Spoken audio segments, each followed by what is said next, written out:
Hello student, welcome to lesson planner channel. তো আমরা চলো খুব ছোট করে জেনে নিই যে বায়ু দূষণের ফলে ফুসফুসের উপর কি কি প্রভাব পড়তে পারে। তো এক হচ্ছে সিলিকোসিস। সিলিকোসিস কি?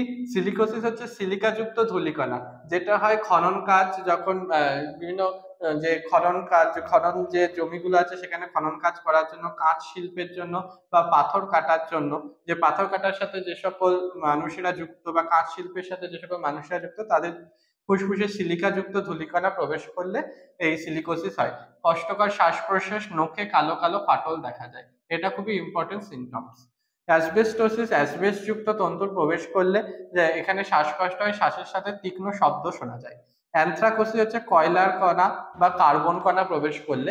এক্ষেত্রে কি হয়, কালো বর্ণের কফ নির্গত হয় এবং একে ব্ল্যাক লাং ডিজিজ বলা হয়। কারণ যে কয়লার কণা বা কার্বন কণা প্রবেশ করলে ফুসফুসটা কালো বর্ণের আকৃতি, কালো বর্ণ ধারণ করে, তাই ব্ল্যাক লাং বলা হয়। বিসিনোসিস অর্থাৎ তুলোর আঁশ বা সুতার আঁশ, অর্থাৎ তুলো ধোনার কাজে যারা যুক্ত থাকে বা সুতো সুতো তৈরির কাজে যারা যুক্ত থাকে তাদের ক্ষেত্রে বিসিনোসিস দেখা যায়। শ্বাসকষ্ট এবং বুকে ব্যথা হয়। আর সিডোরোসিস লৌহচূর্ণ, অর্থাৎ যে সকল শিল্প কলকারখানায় গাড়ির যন্ত্রাংশ নির্মাণ হয় সেখানে লৌহচূর্ণ খুব বাতাসে উড়ে বেড়ায়, তো সেক্ষেত্রে সিডোরোসিস হয় তাদের। এরা কাশির সাথে রক্ত বেরোয়। তো এইগুলো হলো বায়ু দূষণের ফলে ফুসফুসের উপর প্রভাব। Thank you.